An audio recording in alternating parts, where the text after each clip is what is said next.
അറബിയിൽ ദുആ അറിയാവുന്ന ആളുകൾ സുജൂദിലും അതേപോലെ തന്നെ തശഹുദിലുമൊക്കെ ചൊല്ലാവുന്ന ദുആകൾ അറബിയിൽ അറിയുന്നവർ അവർ അത് അറബിയിൽ തന്നെയാണ് ചൊല്ലേണ്ടത്. ചില പണ്ഡിതന്മാർ അറബി അറിയാവുന്നവർക്ക് പിന്നെ മറ്റു ഭാഷകൾ ഉപയോഗിക്കാൻ പാടില്ല എന്ന് തന്നെ പറഞ്ഞിട്ടുണ്ട്. എന്നാൽ അറബിയിൽ ഈ ദുആകളൊക്കെ പഠിക്കാൻ കഴിവില്ലാത്ത ആളുകളുണ്ടാവും. എന്നാൽ അവർക്ക് ഒരുപാട് കാര്യങ്ങൾ അവരുടെ റബ്ബിനോട് പറയാനുമുണ്ട്. അത്തരം സാഹചര്യത്തിൽ സുജൂദിലും തശഹുദിലുമൊക്കെ അവർക്ക് അവരുടെ ഭാഷയിൽ ദുആ ചെയ്യാമെന്നാണ് മഹാഭൂരിപക്ഷം പണ്ഡിതന്മാരും പറഞ്ഞിട്ടുള്ളത്. അതുകൊണ്ട് തന്നെ അറബിയിൽ ദുആ പഠിച്ചെടുക്കാൻ ബുദ്ധിമുട്ടുള്ള ആളുകളോ അറിയാത്ത ആളുകളോ മലയാളത്തിലോ അവർക്കറിയാവുന്ന ഏത് ഭാഷയാണോ ആ ഭാഷയിൽ അവർ ദുആ ചെയ്യട്ടെ. പക്ഷേ അവിടെ പണ്ഡിതന്മാർ നമ്മോട് ശ്രദ്ധിക്കാൻ പറഞ്ഞ 2 കാര്യങ്ങളുണ്ട്.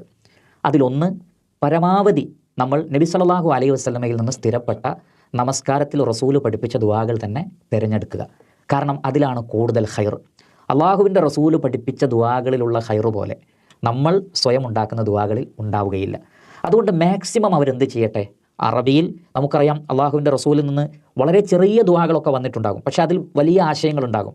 അങ്ങനെയുള്ള പഠിക്കാൻ എളുപ്പമുള്ള, ഹിഫ്ളാക്കാൻ എളുപ്പമുള്ള ദുആകൾ അവർ പഠിച്ചിട്ട് മാക്സിമം അതാണ് അവർ അപ്ലൈ ചെയ്യാൻ ശ്രമിക്കേണ്ടത്.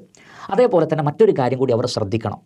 ദുആകളിൽ നമുക്ക് ഏറ്റവും സുരക്ഷിതത്വം നബി പഠിപ്പിച്ചതുപോലെ ദുആ ചെയ്യലാണ്. കാരണം നബി സല്ലല്ലാഹു അലൈഹി വസല്ലം പ്രത്യേകം പറഞ്ഞിട്ടുണ്ട്, ചില ദുആകൾ നമുക്ക് അപകടം ചെയ്യും. ഒരിക്കൽ ഒരു സഹാബി ദുആ ചെയ്തു. എന്താണ് ദുആ ചെയ്തത്? അള്ളാഹുവേ, നീ എനിക്ക് വല്ല ശിക്ഷയും തരാൻ ഉദ്ദേശിക്കുന്നുണ്ടെങ്കിൽ അത് പരലോകത്തേക്ക് മാറ്റിവെക്കാതെ ഇവിടെ വെച്ച് നൽകണമേ. അത് പിന്നീട് വളരെ വലിയ ഒരു പ്രയാസമുള്ളൊരവസ്ഥയിലേക്ക് അദ്ദേഹത്തെ എത്തിച്ചു. വളരെ വലിയൊരു രോഗിയായി അദ്ദേഹം മാറി. പ്രവാചകൻ അദ്ദേഹത്തോട് ചോദിച്ചു, താങ്കൾ എന്തായിരുന്നു ദുആ ചെയ്തത്? അദ്ദേഹം പറഞ്ഞു, ഇങ്ങനെയാണ്. പ്രവാചകൻ പറഞ്ഞു, അങ്ങനെ ഒരിക്കലും ദുആ ചെയ്യരുത്. മറിച്ച് ഈ ലോകത്തും പരലോകത്തും ഖൈറേ ചോദിക്കാവൂ. റബ്ബന ആതിനാ ഫിദ്ദുനിയ ഹസന വഫിൽ ആഖിറതി ഹസനതൻ വഖിനാ അദാബന്നാർ. അല്ലാതെ പരലോകത്തെ ശിക്ഷ ഇവിടെ തരണമെന്ന് പ്രാർത്ഥിക്കാൻ പാടില്ല. അപ്പോൾ നോക്കൂ നിങ്ങൾ, അദ്ദേഹത്തിൻ്റെ ഒരു ശ്രദ്ധക്കുറവ് കൊണ്ട് വലിയൊരു പരീക്ഷണമാണ് ഉണ്ടായത്. അപ്പോൾ പ്രാർത്ഥിക്കുമ്പോൾ നമ്മൾ ശ്രദ്ധിക്കണം. അതേപോലെ തന്നെ മറ്റൊരു ഹദീസിൽ കാണാം, നബി സല്ലല്ലാഹു അലൈഹി വസല്ലം പറഞ്ഞു, നിങ്ങൾ ആരും തന്നെ അള്ളാഹുവിനോട് അള്ളാഹുവേ നീ ഉദ്ദേശിക്കുകയാണെങ്കിൽ ഞങ്ങൾക്ക് പുറത്തു തരണേ, അള്ളാഹുവേ നീ ഉദ്ദേശിക്കുകയാണെങ്കിൽ ഞങ്ങളോട് കരുണ കാണിക്കണമേ, അങ്ങനെ ദുആ ചെയ്യരുത് എന്ന് പ്രവാചകൻ പറഞ്ഞു.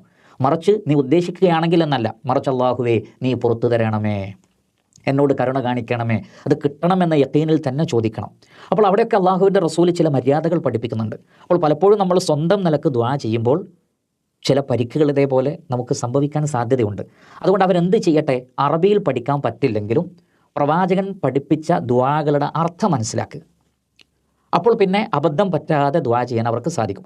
അപ്പോൾ ആ അർത്ഥം മനസ്സിലാക്കി ആ ആശയം അവർ എന്ത് ചെയ്യട്ടെ, ദുആ ചെയ്യട്ടെ, സ്വന്തം നിലക്ക് ഉണ്ടാക്കി ദുആ ചെയ്യുന്നതിനേക്കാൾ. അപ്പോൾ ചുരുക്കത്തിൽ പറയാനുള്ളത്, തീരെ പഠിക്കാൻ സാധിക്കാത്ത ബുദ്ധിമുട്ടുള്ള ആളുകൾക്ക് അവരുടെ ഭാഷയിൽ ദുആ ചെയ്യുന്നതിൽ വിരോധമില്ല.